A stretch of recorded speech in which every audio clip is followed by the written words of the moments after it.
챕터 2-12 관찰은 발명이다. 창작 기계로서의 뇌. 에른스트 크리스와 언스트 곰브리치가 옹호했던 뇌가 끊임없이 추론과 추측을 사용하여 외부 세계를 재구성하는 창작 기계라는 견해는 17세기의 마음에 관한 사고방식을 지배한 당대 영국 철학자 존 로크의 소박한 철학적 실제론으로부터 극적으로 벗어난 것이었다. 로크는 마음이 감각을 통해 모을 수 있는 모든 정보를 받아들이는 것이라고 생각했다.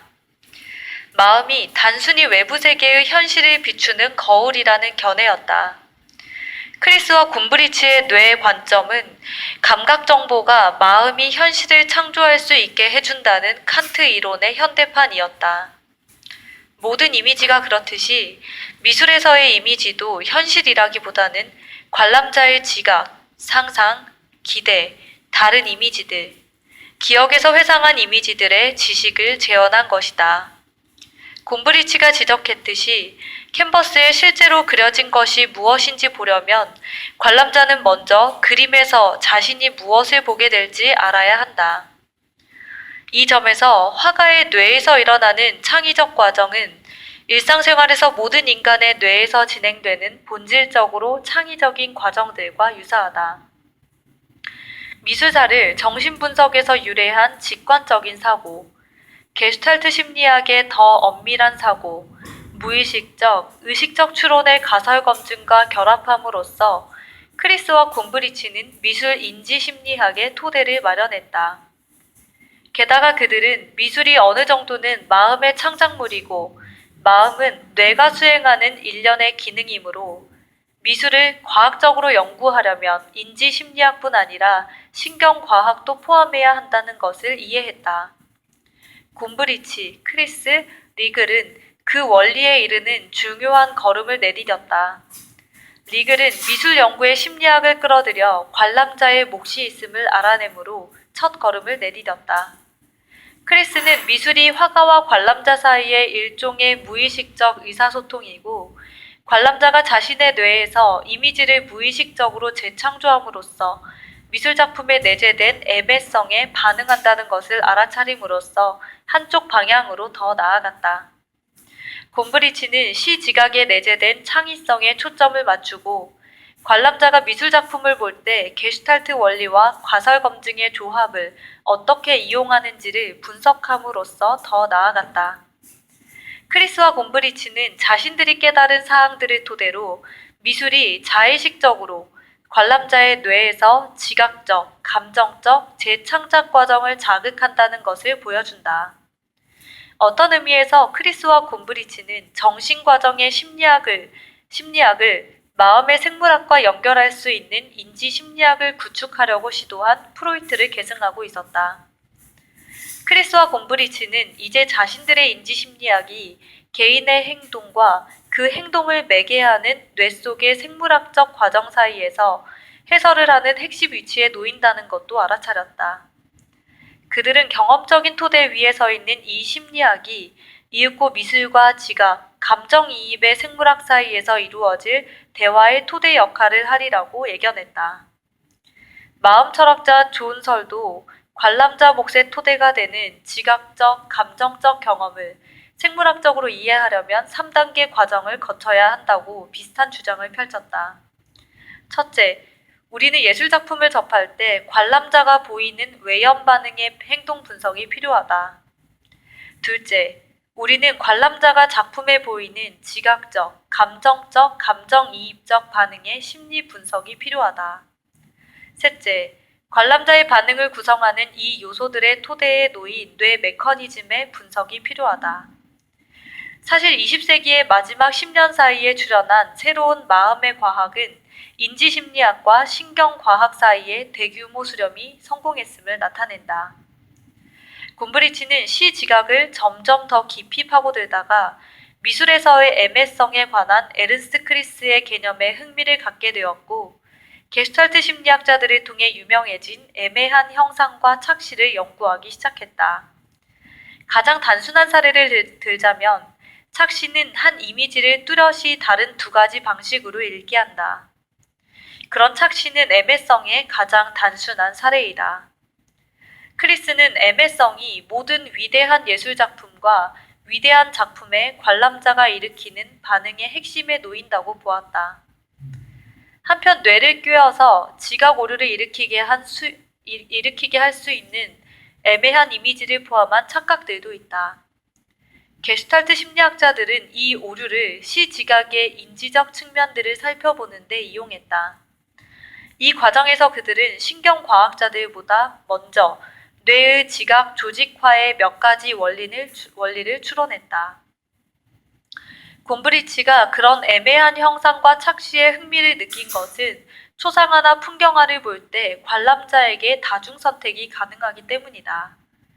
위대한 작품에는 몇 가지 애매성이 포함되어 있고 그 각각은 관람자에게 저마다 다른 수많은 결정을 내리게 할 수도 있다. 곰브리치는 지각이 경쟁하는 두 해석 사이를 오락가락하게 하는 애매한 형상과 착시에 특히 관심이 많았다. 1892년 미국의 심리학자 조지프 제스트로가 그리고 곰브리치가 예술검 환영의 첫머리에 실은 오리, 토끼 그림은 그런 형상의 일례다.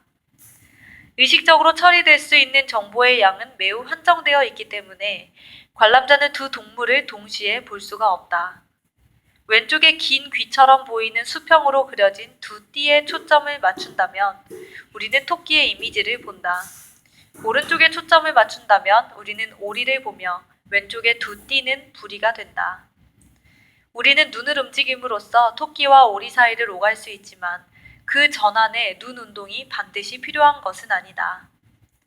곰브리치가 이 그림에서 그토록 깊은 인상을 받은 부분은 지면의 시각자료 자체는 변하지 않는다는 것이었다. 변하는 것은 우리의 자료 해석이다. 우리는 토끼나 오리 중 어느 한쪽의 그림을 볼 수 있다. 양쪽 해석을 오가기는 쉽다.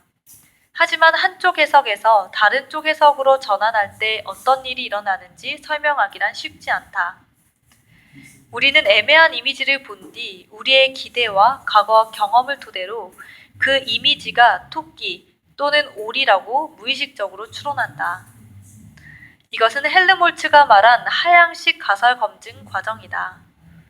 일단 그 이미지에 관해 성공적인 가설을 정립하고 나면 그 가설은 시각 자료를 설명할 뿐 아니라 대안들을 배제한다.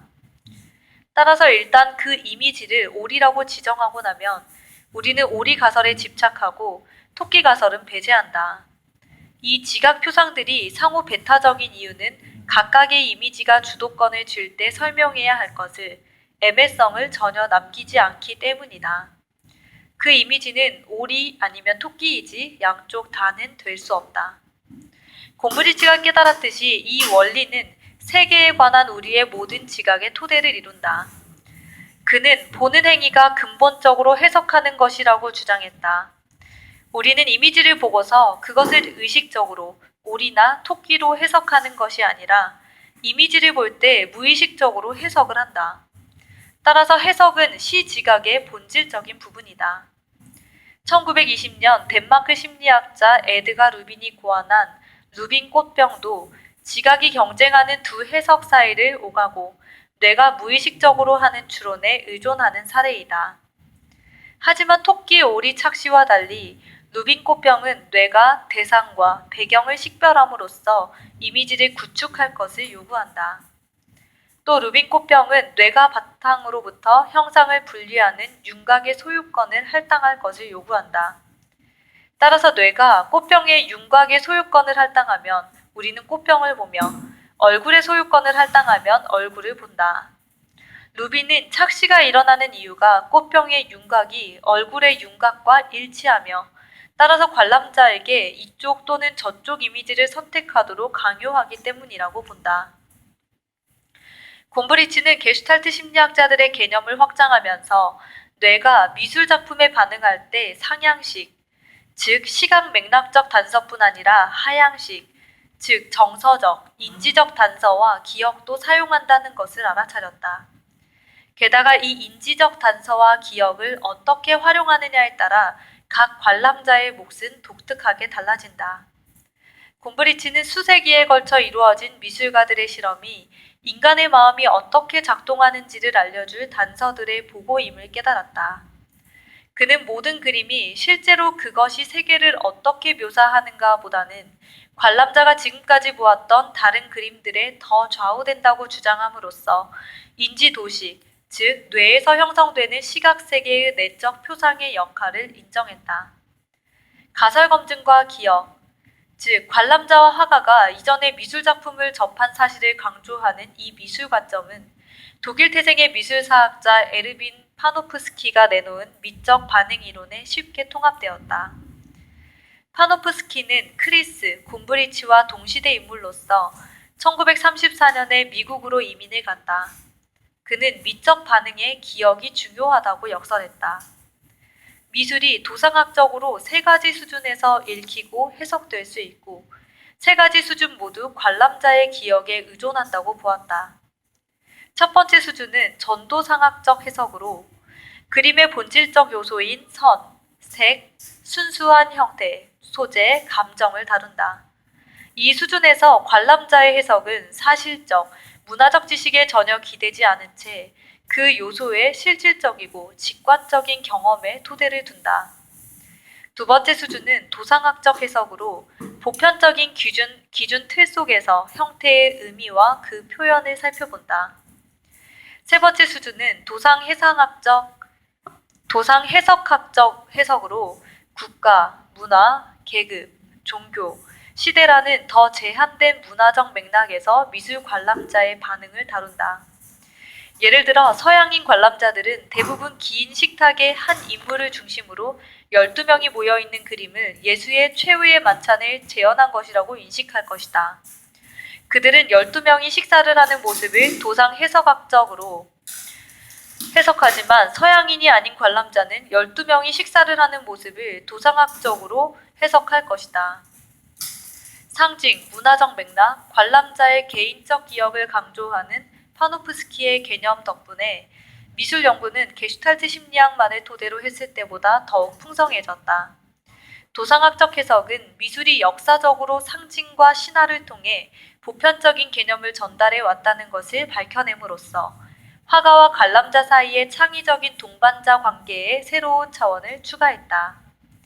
크리스 곰브리치의 협력이 이루어진 뒤로 수십 년이 흐르면서 활짝 꽃을 피운 현대의 인지심리학은 여전히 감각 정보가 관람자를 통해 지각, 감정, 감정이입, 행동으로 전환되는 과정을 분석하는데, 즉 자극이 어떻게 특정한 역사적 맥락에서 특정한 지각적, 감정적, 행동적 반응을 일으키는지를 살펴보는 데 관심을 갖고 있다. 이 전환이 어떻게 일어나는지를 밝혀내야만 우리는 개인의 행동과 그 사람이 보거나 기억하거나 믿는 것 사이의 관계를 이해할 수 있을 것이다.